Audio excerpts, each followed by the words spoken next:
Thank you, Liz, and welcome everyone to this important webinar on the global efforts to eradicate polio.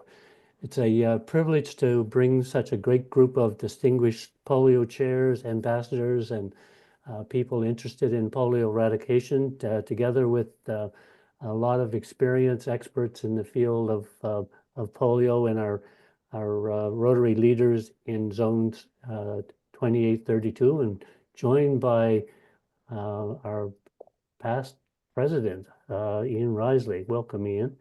So pleased today to welcome our speakers, and they'll be more formally introduced in a few minutes with Mike McGovern, who's the Rotary International Chair for the Polio Plus Committee, Chris Atien, our current RI Director for Zone 2832, Marty Hellman, who's a Rotary Foundation trustee and soon to be following Chris as the RI Director for our zones, and Claire Monroe, the Senior Polio Officer at RI. And as I said, they will be more formally introduced in a few minutes. We're also joined by our team of InPolio Now coordinators across the two zones. So for Zone 28, we have Jackie Hobel, who's responsible for the Western districts. Aruna Kusic, who's Zone 28 as well, handles the Central districts in our zone. Eric Denew, Zone 32, handles the Eastern districts in that zone, and Randy Wilson, Zone 32, handles the Western districts. And of course, myself, Duncan Conrad, as the lead coordinator, and Zone 28 Eastern districts. Big thank you to Liz Smith-Yates, who is our moderator and going to keep us on track this evening. Again, we're going to keep you on mute. If you have any questions, there will be an opportunity later on in the evening to answer those. So I'd ask you to put them in the chat. We are recording this session for this evening as well. So I want to say that today we are not just reflecting on the tremendous progress that we've made, but also focusing on the critical challenges ahead. We'll hear from leaders and specialists who will guide us through where we are in the fight against polio, where we're headed, and most importantly, how we're going to get there. Your efforts collectively in the fight to eradicate polio through advocacy, awareness, fundraising, and on-the-ground action are making a monumental difference. And today's discussion will equip us with the tools and insights needed to push this mission forward.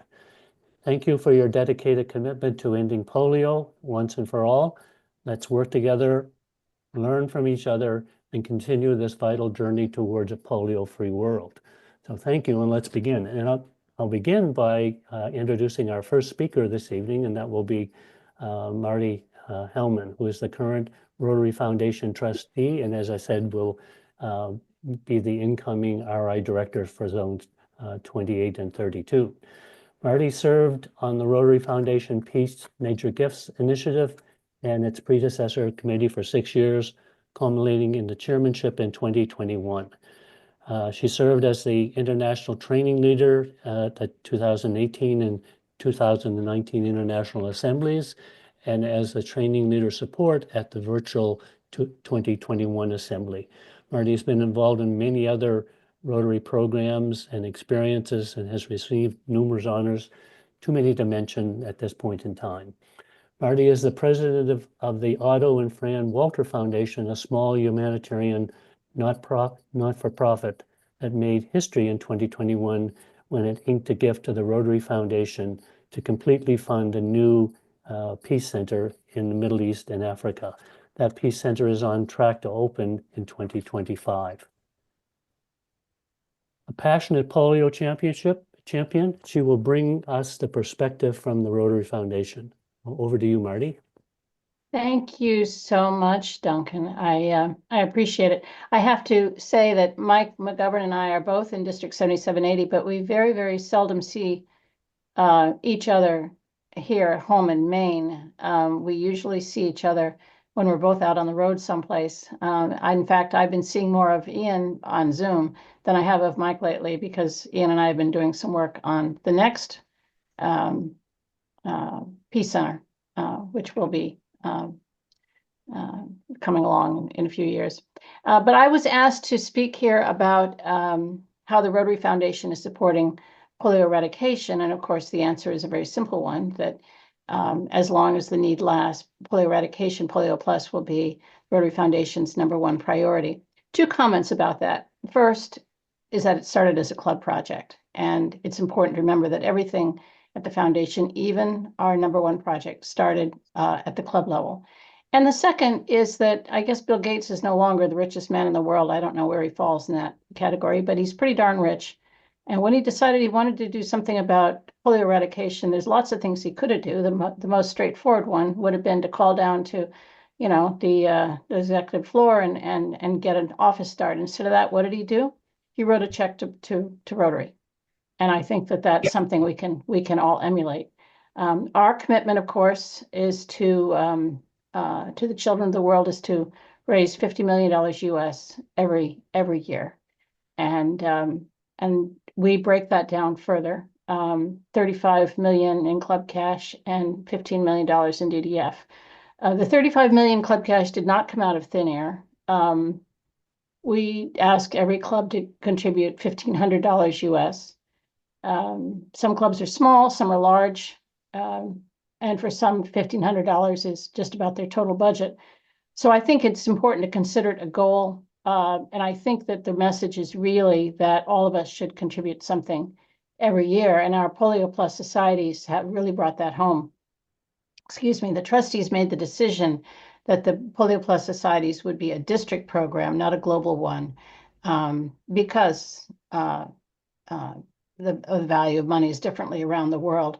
That said, the program has promoted new giving, and I think it's generally considered a success. So one of the to-dos coming out of this meeting tonight is that if you have a Polio Plus society in your district, support it and talk it up, particularly with new donors. And if you don't have one, well, that's something to think about starting.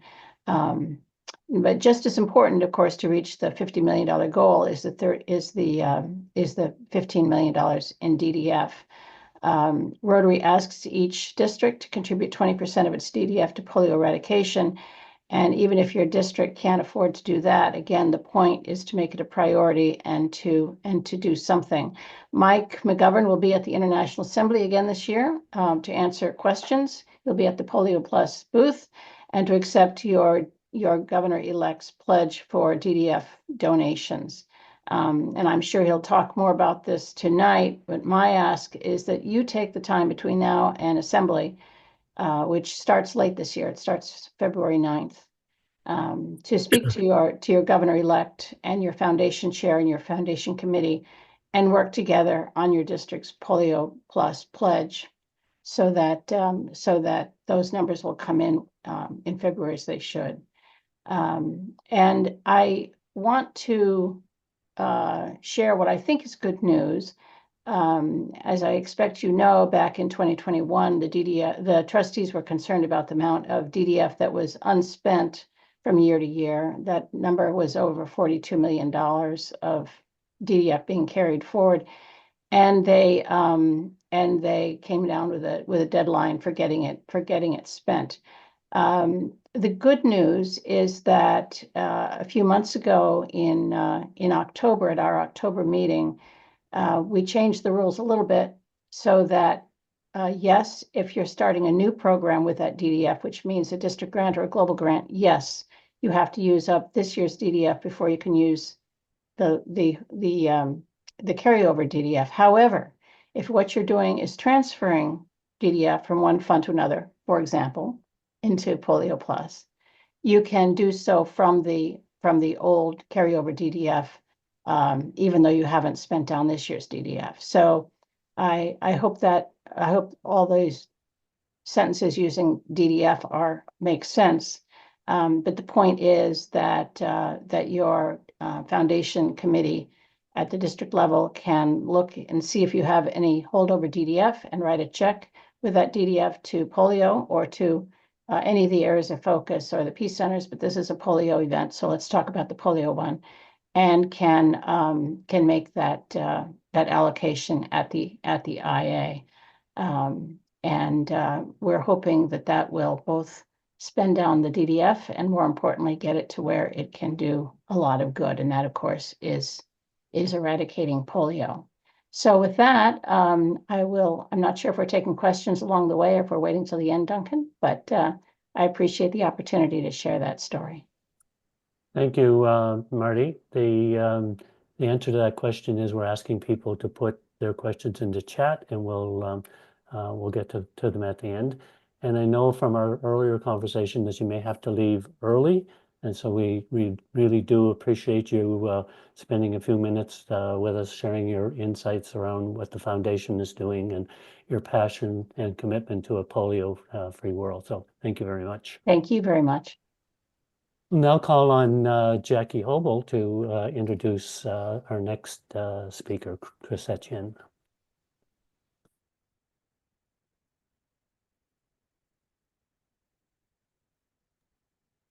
Thank you, and hello, everyone. Yeah, it really is my pleasure to introduce another individual who is totally passionate about the work of the Rotary Foundation and has participated in National Immunization Days, NIDs, for polio eradication in India and Nigeria. She is currently serving as our Zone 2832 director, and of course, we're talking about Chris Etienne. Welcome, Chris. Chris joined Rotary in 1990 and is a member of a club in Michigan, District 6290. She has had a career in real estate and banking and is one busy lady.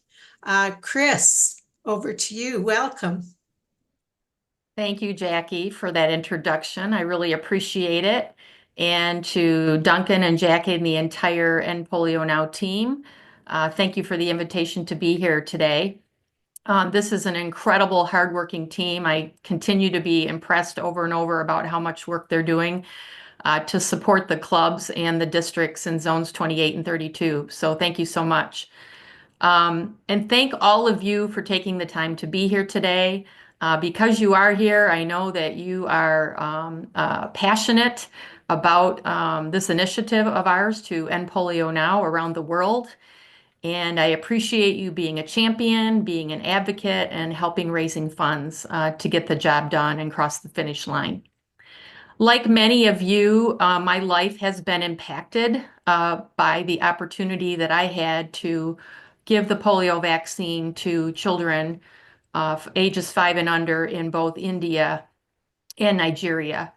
And, having experienced meeting polio victims, watching them crawl around on the ground, and having the opportunity to provide a vaccine in Nigeria to a 1-week-old baby, and to see how so very grateful the parents, the mothers, the fathers, the people of the families that we're providing vaccine, how grateful they are for us spending our time, our energy, and our money to give them a polio-free world like we have had for so very many years.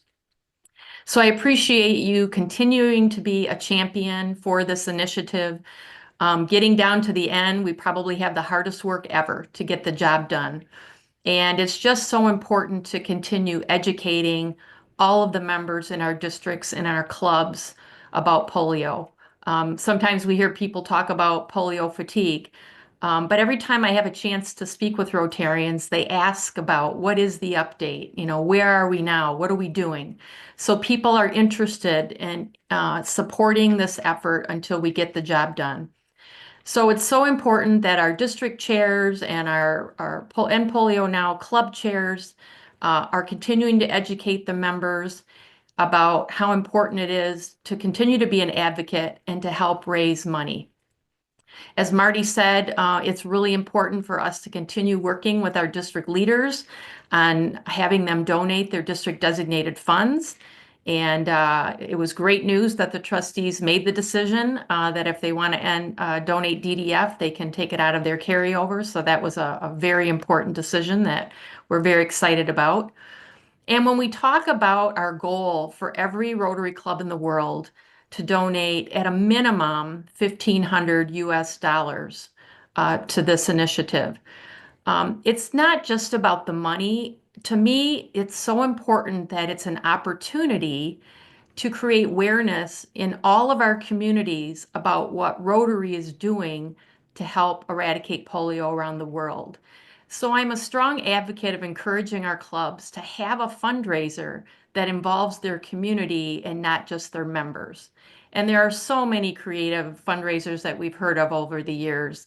Pedaling for Polio, Pints for Polio, Pizza for Polio, Purple Pinky Days. We've had a couple in our part of the world where people have literally jumped out of an airplane to raise money to end polio. So I think it's really important not just to ask our clubs for the generosity of their donation financially, but to take that opportunity to do a fundraiser that involves others in the community to create awareness. It's also an opportunity for us as champions of this effort to work hard on spending time with our clubs who have been non-givers to this effort. It probably takes a one-on-one conversation with the club leadership to have the opportunity to speak to their members about why it's so important that we've spent time and money on this initiative for so many years and why we need to continue the job until we get it done. And I am really thrilled to hear that more and more districts are introducing the Polio Plus Society. There happens to be a district governor-elect in Zone 32 who has initiated a challenge to her classmates for starting a Polio Plus Society, and it's gaining a lot of traction. So I'm very excited about that. People do get excited about competitions, and I think this is going to create more and more awareness and participation in our End Polio Now efforts. So thank you all for all of the work, the dedication, your support, your passion for ending this disease around the world. You are champions for the cause, and it's much appreciated. And you know, this finishing the job here is indeed going to put Rotary on the world stage. We've created amazing partnerships along the way that we will continue to do great things with as we move forward, and we will have an amazing celebration. So thank you again. It's great to spend some time with you today. Thank you so much, Chris.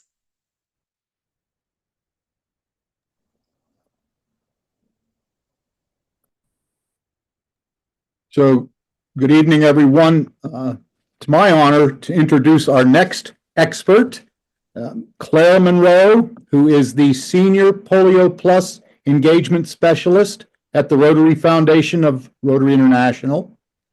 Claire supports Rotary members on their fundraising efforts for polio eradication. She is the staff liaison for the End Polio Now coordinators and the End Polio Now Countdown to History Committee. Claire has worked for Rotary International for over 20 years. Claire and her husband Eli live in Chicago with their daughter Grace. In her spare time, Claire is a board member on Avery's Helpful Hair Kits, which provides hair products to kids in foster care who have highly textured hair. Claire, you're up. Thank you, Randy. I actually have some slides I am going to share with all of you.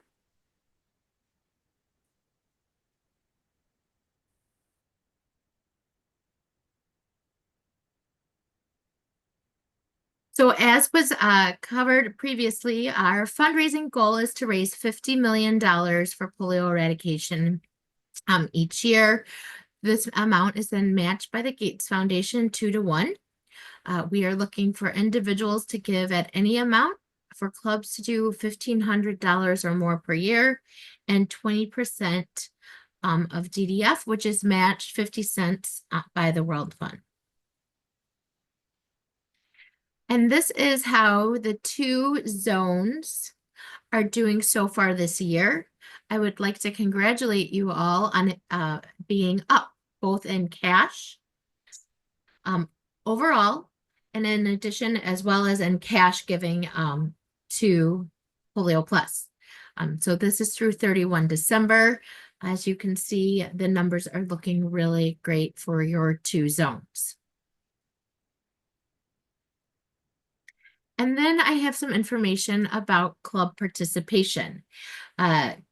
Both zones are having higher club participation. Zone 28 has 64% of their clubs participating, which means that they have given some amount to Polio Plus this year.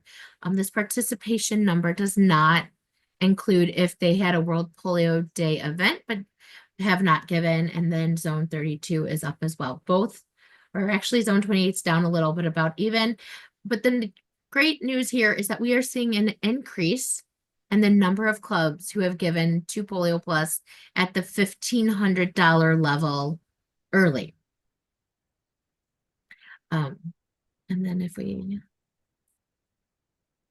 And then we also have seen the number of districts who are giving is about even. It's a little bit down, but DDF is a little bit different in that it's on the what's happening in the district and their plans for DDF. But there is still time. We are seeing an increase in giving of DDF, especially with the decision that was made by the trustees in October to allow districts to use their aging, to make a gift of their aging DDF. The DDF form has been updated so that districts can choose to allocate from their 21 DDF, and that still counts towards their 20%. For the polio giving of DDF, we do not care which year you make your allocation of DDF, if the 20% comes from 21 or from the 25-26. The figure is based on the available DDF for 25-26, but the bucket it comes from does not matter for being counted towards that goal.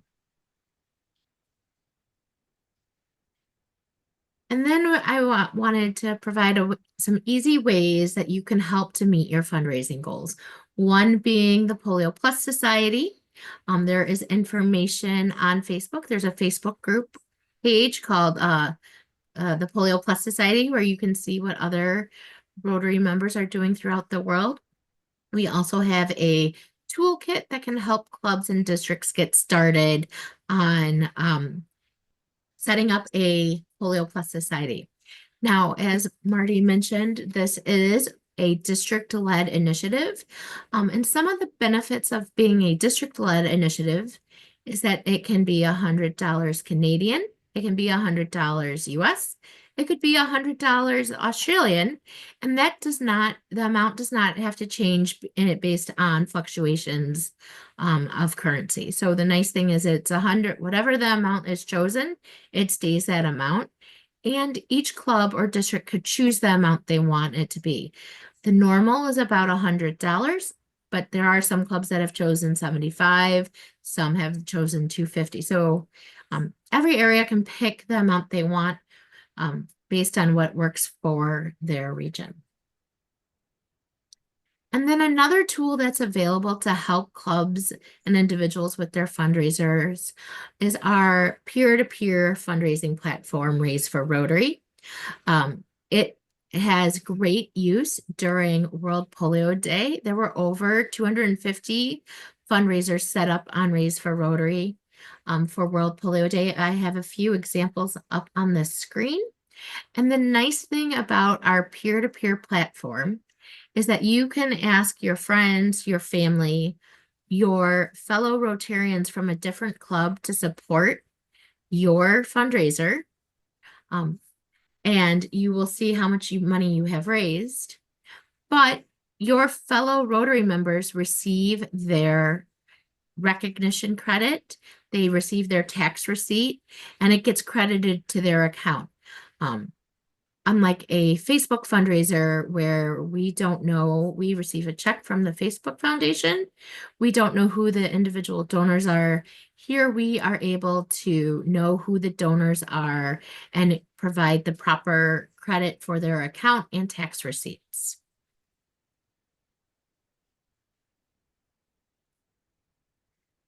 anything and everything that can be done to help raise funds for polio is appreciated. We are on track for raising our $50 million this year. We appreciate everything that everyone has done to help. Also, we will be encouraging districts to give their 20% pledge for Polio Plus at the International Assembly. District governor-elects have received a message encouraging them to either submit their pledge prior to coming to the Polio Plus at Rotary.org inbox, or they can bring it to the Polio Plus booth at the House of Friendship.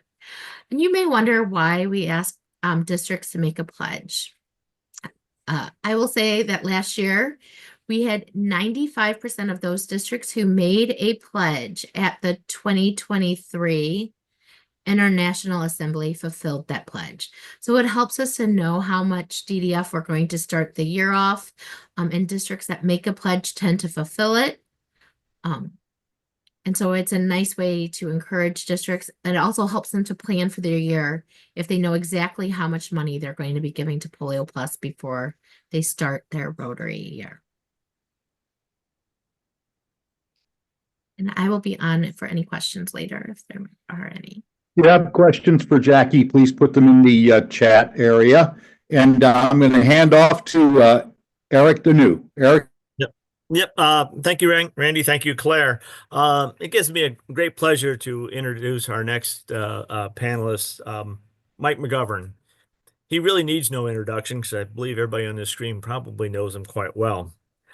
Mike is the chair of the International Polio Plus Committee and has been since 2014. Mike also represents Rotary on the Polio Oversight Board. Mike lives in the great state of Maine and is a proud member of the Rotary Club of South Portland, Cape Elizabeth. And I have worked on many different projects with Mike over the years, and it's always a pleasure to work with Mike, and I appreciate his advice and guidance as we go through this challenge of eradicating polio. So, Mike, welcome, and thank you for being with us tonight. Thank you, Eric. Good to be with you. Good to see everyone. I'm struck, both Trustee Marty and Director Chris mentioned about this being a club project, the eradication of polio. And, and I contemplate thinking about it, it is truly a club project, and together we do end polio. And, it's interesting thinking about it that Eric, who just introduced me, Chris, who lives in Michigan, Marty, who lives in Maine, I've actually visited each of their three clubs to talk about polio. And to me, I mention that because I think it just underlines that it really happens at the local level. The fundraising happens at the local level. And also, the passion that continues to drive not only Rotary support, but, the WHO, the World Health Organization, UNICEF, and the others will tell you that Rotary is the heart and soul of the whole thing. When there's issues and challenges, they look to Rotary for leadership. And not only financial leadership, but I would say moral leadership, doing the right thing, honoring the four-way test, all of these things that we talk about, service above self, and really they're all manifested in our work to eradicate polio. So, I think you ought to think about that and what a core part of this is. We have the areas of focus, we have all these other things, but it's it's so much more than a passion. It's just knowing the hundreds of millions, in fact over 1 billion times we immunized children this past year as a result of the Rotary donations and all the others, and the lives that are being saved. 350,000 cases we once had compared to today. So I want to talk a little bit today about bringing you up to date on where we stand. 2024 was not the greatest year for polio eradication. Those of you that follow the daily TikTok see that we had 12 cases in 23. We're fast approaching 100 cases that we had in 24. We're just short of that number, I think, right now, about 95 or so. The good news is it's all in Pakistan and Afghanistan. Unlike a couple of years ago where we had it spread to Malawi and Mozambique, that has not happened. We also have these polio variant to variant derived cases. And the good news with those is if you look year to date, And we're still year to date in polio world goes on for another month, still 2024. We're actually year to date, we're down 200 cases from where we were last year. So if you look at overall the number of cases, we're actually down about 100 cases from where we were at this time last year, even though it's more heavily weighted now towards the wild polio virus cases. 2024 was difficult because of the increase in wild polio virus cases. It was difficult because of the security issues that we had in a number of countries. Sadly, we had a few polio workers who were attacked. We had the security for polio workers attacked. And in fact, just this morning, I communicated with Aziz Memon, and we have some Japanese Rotarians who were in mainly, I think, Karachi this week. And, I had written him back about, what are the security plans? And I get, 6 or 7 paragraphs as to the extent of the security plans to protect the Japanese Rotarians. And that's an indication of, a real challenge we've always had and one we continue to have. The other really tough note of 2024 was the World Health Association polio leader was a gentleman by the name of Aidan O'Leary. Just a wonderful person. He was at the Rotary International Convention in Singapore, and gave a number of good talks there, did a lot of groups, and we had a meeting with him in July, and about 3 weeks later, I got a call from Dr. Tedros, the head of the World Health Organization, that Aidan had collapsed and died on a vacation with his family in Portugal. It was a knockout punch. Punch to the stomach or whatever. He was a great friend, and I have to admit, we suffer from his lack of leadership. We suffer from his positive attitude at moving things forward. Fortunately, Dr. Tedros has just made a decision on the successor. I don't think he's announced it yet. He sent me I think it was a WhatsApp message yesterday with the name of the person. I was on the interview committee. Good choice, excellent choice. Someone I think who will bring the program forward and have more stability. So let me quickly talk about the areas of engagement right now. Pakistan, by the way, I'm leaving tomorrow, a couple hours, 26 hours from now, to head to Pakistan. There's a meeting of the Technical Advisory Group, which is a group of outside experts that look at the whole program, what's going good, what's going bad. They get reports from everyone involved in polio eradication in the country. We're then having a meeting of what's called the Strategy Committee, the polio directors, including Carol Pandak, and then myself representing Rotary, but really 2 from the major partners who usually have Zoom meetings, but we meet in person 3 or 4 times a year. And because a lot of them are in Pakistan for this other meeting we're doing it. But Pakistan has huge security issues. The government's fully behind us. But as we've had a lot of positive environmental samples, and they're really going to get into the details of what went wrong. I look at it, and I have a chart, which I'm not using slides tonight, but every 5 years there's a peak, and it goes up and down and up and down every 5 years. The reason it goes up every 5 years is because they have an election every 5 years. Everyone is asked to resign. Everyone does resign. And you get a whole new team for 6 months, and then they have the elections, and those people leave, and then you get a new team. And I was last there, I don't know, 12 months ago, 13 months ago on one polio. I was there for another reason, a wedding actually. Aziz's son got married, but the last time I was there on an official visit. The people I'm meeting with are totally different from this time than the people I met with last time. They're fortunate. The woman who's in charge of the program, Senator Aisha, she was with the program years ago and has come back. She's great. But it just shows that continuity. When you don't have continuity, it hurts.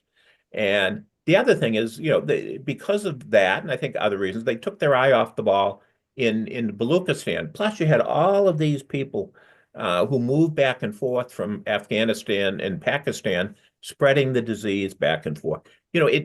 They've had some successful immunization drives in November. It's still going to take a month or 2 to see the success of those. So I'm really interested in hearing the reports. We're meeting the Islamabad Marriott, which again just shows the it's a hotel where 50 people got killed from a truck bomb a few, about 10, 12 years ago, maybe 15 years ago. And, you just go into that hotel and you just, it's creepy almost.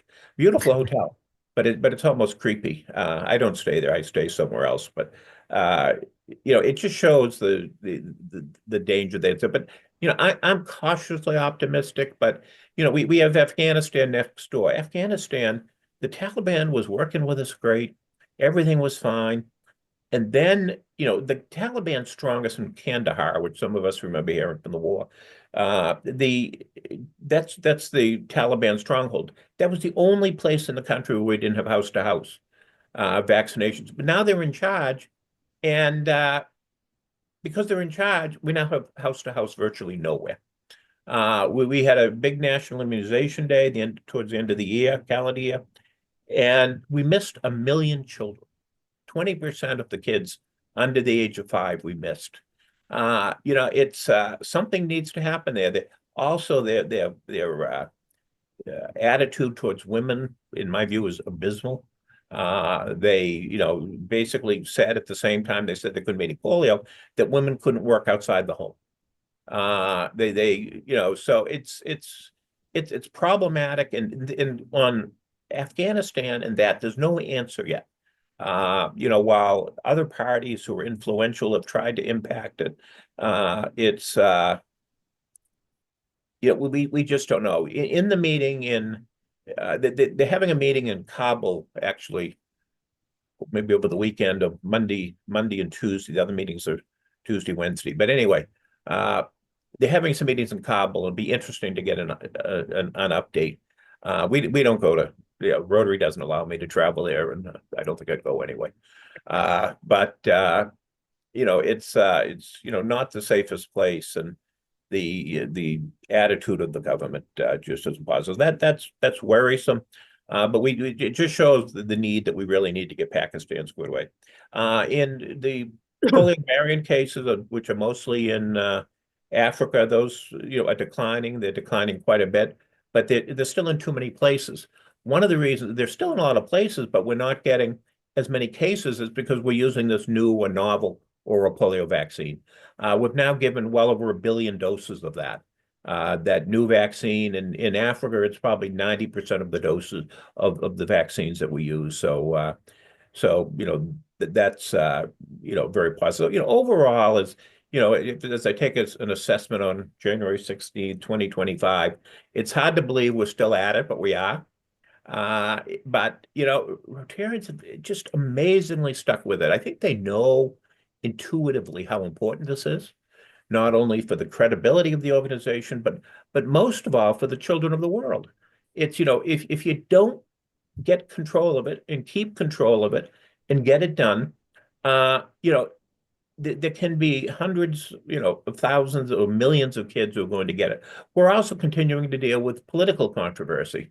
Here in the United States, there's change of administrations. There's lots of issues of will the United States stay in the World Health Organization?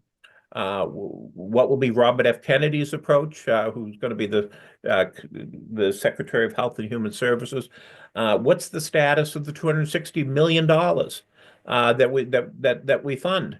Fortunately, the Canadian government, with near as I can tell, support from the multiple parties there, just committed 151 million Canadian. Thank you, Canada. But the United States has been one of our greatest supporters, but we just don't know. We've got a group going there the first week of March, and we're in constant contact anyway. But we're actually doing a formal visit the first week of March. We'll be visiting with a lot of folks in offices there. Australia, Ian, who's on the call, Risley, past President Ian, has written to the key individuals there. They have an existing pledge. They've been meeting that pledge. And that's good. Other countries don't always meet their pledges. There's big announcements, and I'm not going to mention different countries, but there was a country 2 years ago that announced 50 million francs. I didn't say what country. 50 million francs, and you know what? We haven't seen a franc of it. Not one centime. If that's what they're called. But anyway, it's frustrating sometimes, but overall, it's the overall effort. It's The budget is about $1 billion a year, of which Rotary contributes 50 million that's donated from Rotarians, the 2-to-1 match that Claire talked about. So we're in at 150 million. I do have a couple of slides which I'm not showing today, but I can make available to Duncan and otherwise. In Pakistan, we've spent since COVID hit July 1 of 2000, $200 million. We've spent $100 million of Rotary's 150 million each budget in Afghanistan during that period.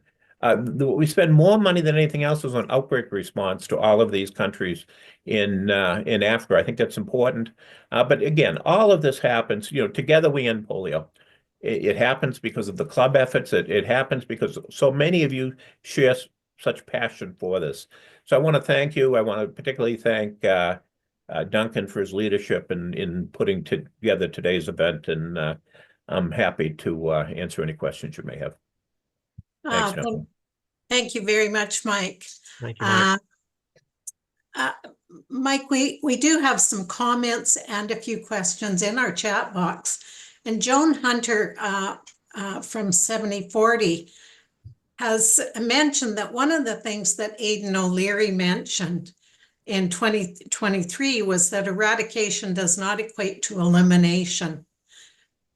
Can you talk about that? Can you, I know there's some confusion. We're looking for every last child.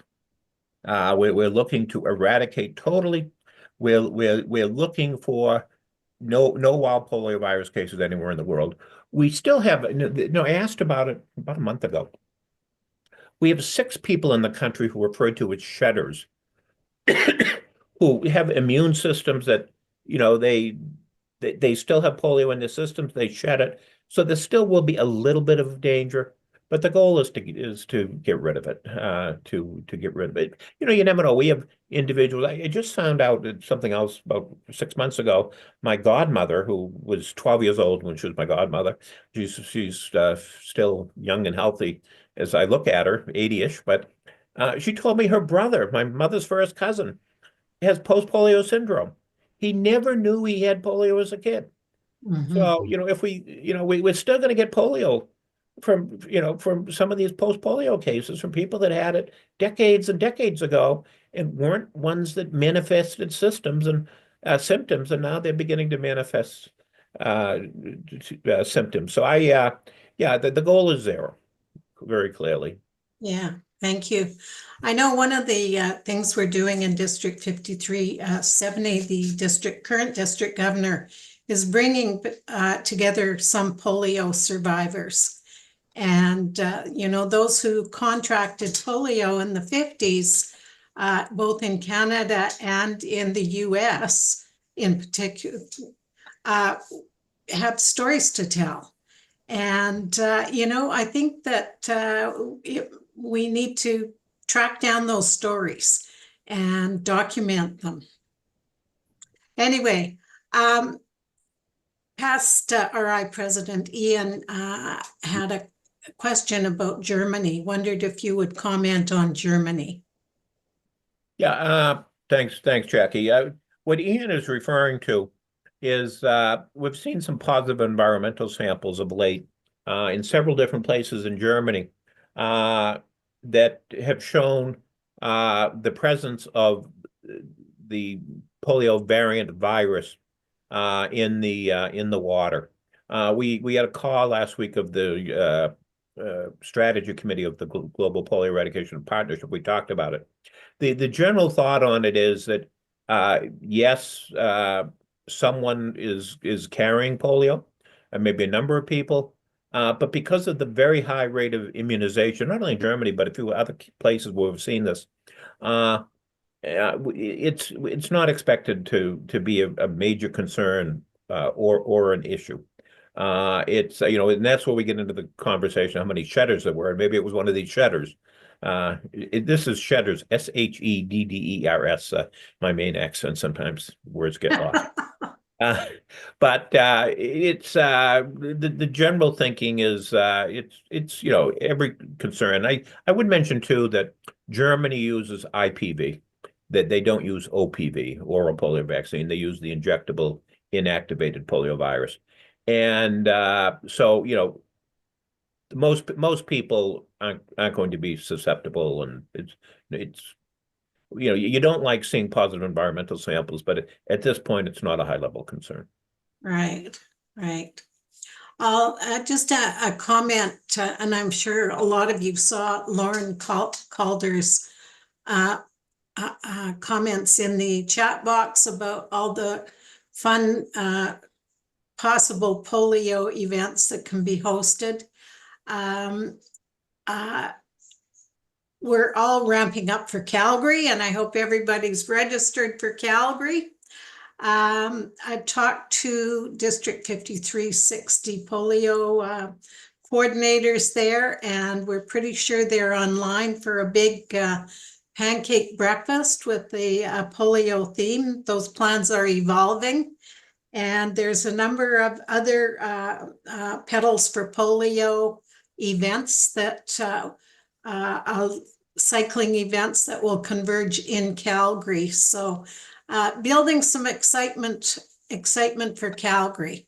Randy. Just a quick comment. Charles Foskett has raised a question for Mike. What is happening in Sudan, Mozambique, and other regions where there's severe political and geopolitical conflict? Any comments on that, Mike? Yeah, Randy, Mozambique's a great success story. Both Mozambique and Madagascar, which is not, off the water there, but not too bad. Their cases are way down. We haven't seen wild polio virus cases. The surveillance there is very good. We know there's cases. We have a lot of concern about South Sudan, in particular, Somalia, and Yemen. Some of you may have read that Dr. Tedros, the head of WHO, was in Yemen, and he was waiting at the airport to go home, and the room next to him got bombed. I talked to him 2 days later, and December 30th, and he said, if it had just gone, 10 feet on the other side of the wall, I'd be dead. And that's what we're dealing with in a lot of these countries. Conflict is a problem. I don't know if he was there for polio, but he was there because of all the other reasons with the conflicts there and the issues that it's causing with health. But if you look at the vaccine-derived cases, we have seen vaccine-derived cases in those countries. In Yemen, Somalia, our other hotspot is Nigeria. And it's interesting, if you look at the overall case in Nigeria, while the whole country is fairly settled, up in the northwest, there is some instability there.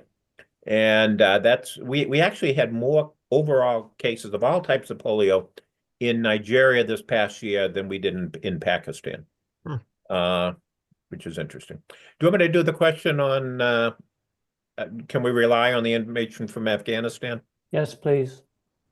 Yeah, I plan to ask those questions when we're going to be meeting with some folks involved with the Afghani program next week. And we haven't seen we had 25 cases there in 2024. I don't think we've seen an increase in that number in about 3 or 4 months, maybe about 3 months. I'm told surveillance is good, but I can't answer that question with confidence. But they did have, they were doing really good, except in the Kandahar area with vaccinations. Even Kandahar, when that region were allowed to do more, they were doing well. And it might slip again, but chances are the numbers are accurate, but I don't trust them. I'll be honest. Don't. This is being taped. I shouldn't say that about all governments of de facto. Trust but verify. Yeah. Yeah. Exactly. Yeah. Mike, I have a question for you. When I looked at the slides that Claire produced, it showed us with over 1,100 clubs in our 2 zones that are non-giving clubs.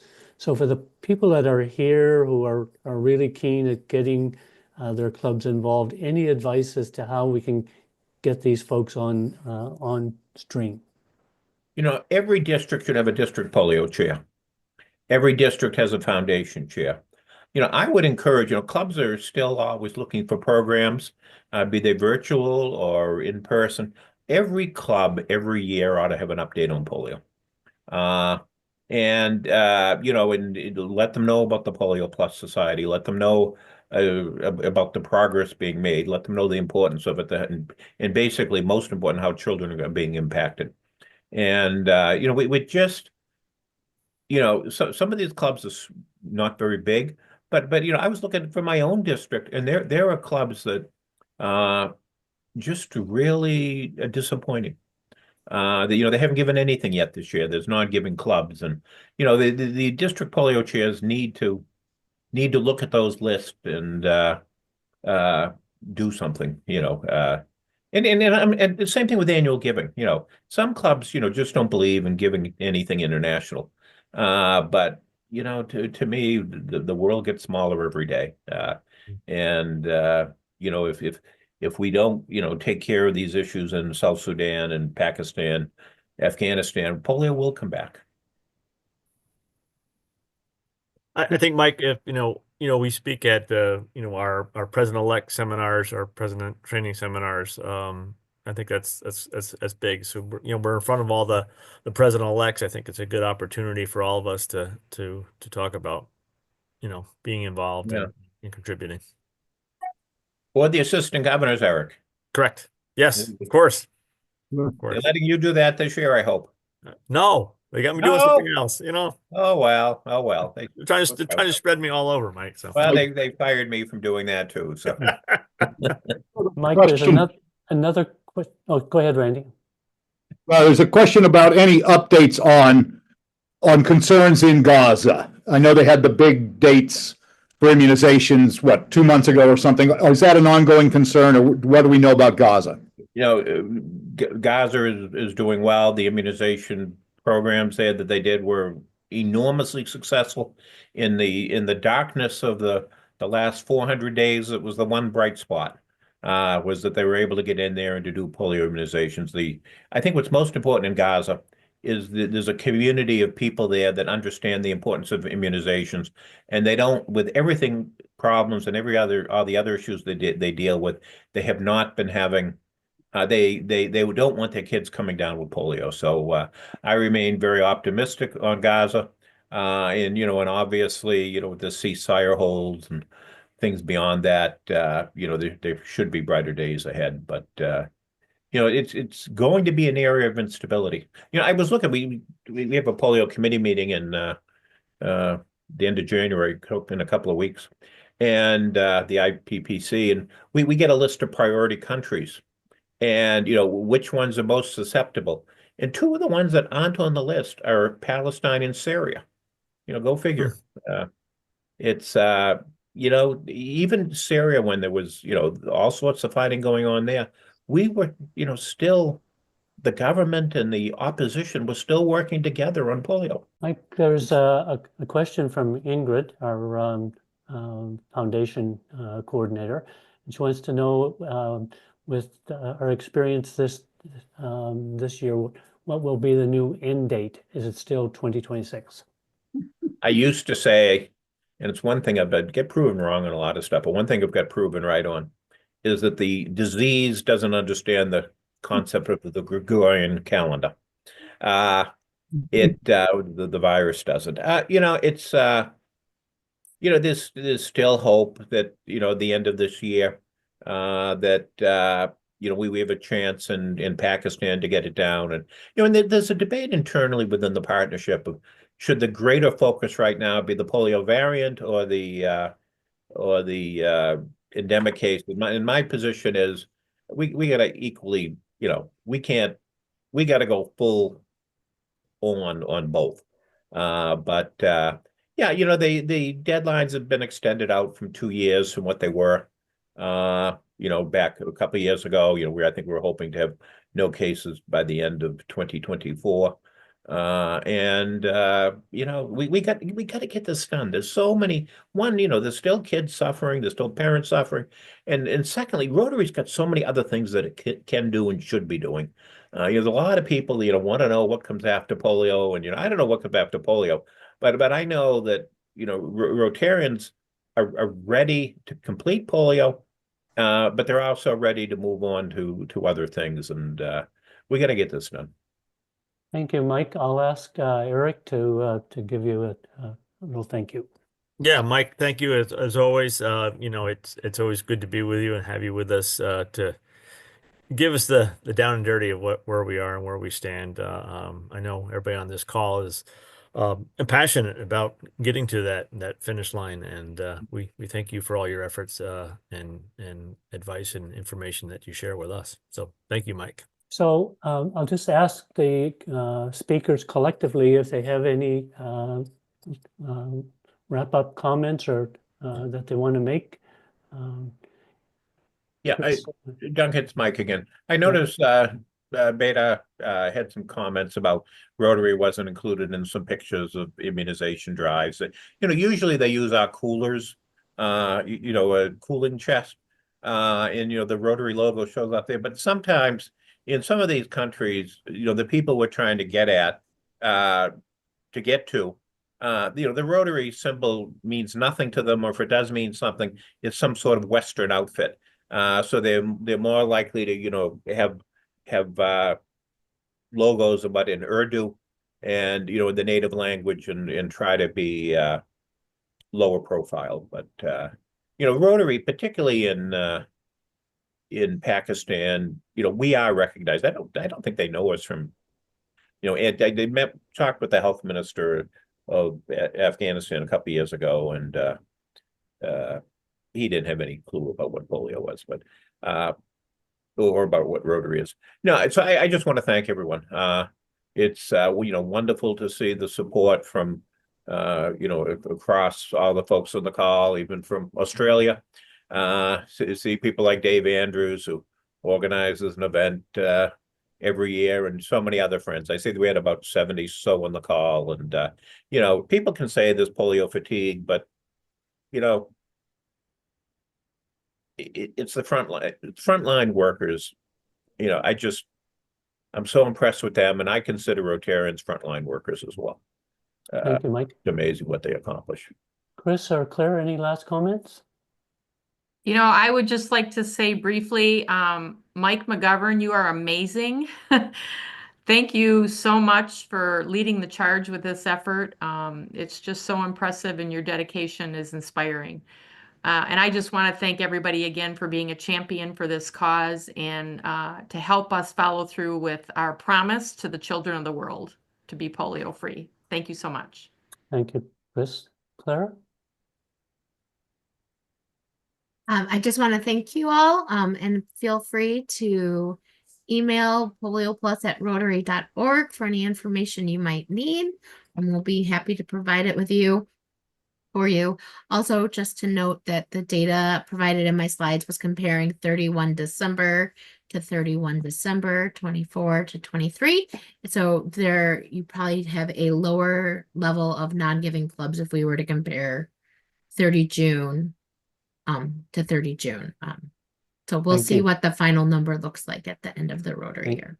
Thank you for that. And I just want to add to that the In Polio Now coordinator teams in both zones are ready and willing to assist your districts or your clubs, especially with the PAL sessions coming up. Don't hesitate to reach out.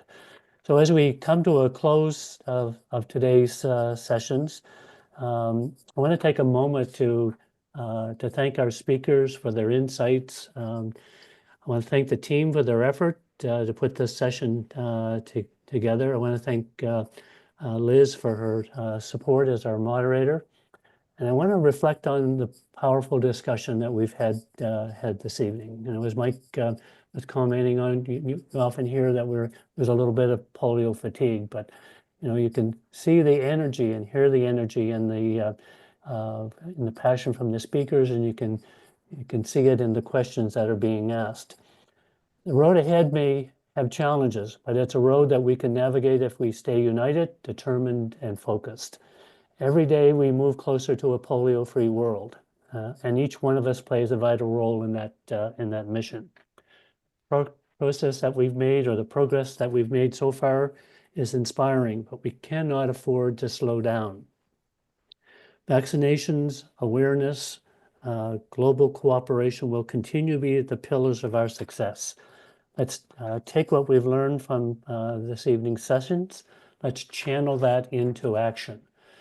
So my question to you is, what will your role be? How will you contribute to this cause? What's your, whether you're a member of our local Rotary clubs, or a district Rotary leader, or an advocate, or just an interested citizen, together we can finish what we started. We can end polio for good. Thank you for your time and your dedication and your unwavering commitment to this life-changing cause. Let's move forward with renewed energy and purpose. Stay engaged, stay inspired, and let's make polio history. Thank you very much. So before I end, I want to say to you as well that the slides that Mike has promised and the ones that Claire has shared in this recording will be on our Zone 28 and 32 website. Thank you, each of you, for taking time out of your busy schedule, and let's work collectively together to bring the promise to end polio to the children of the world. Thank you very much, and good evening.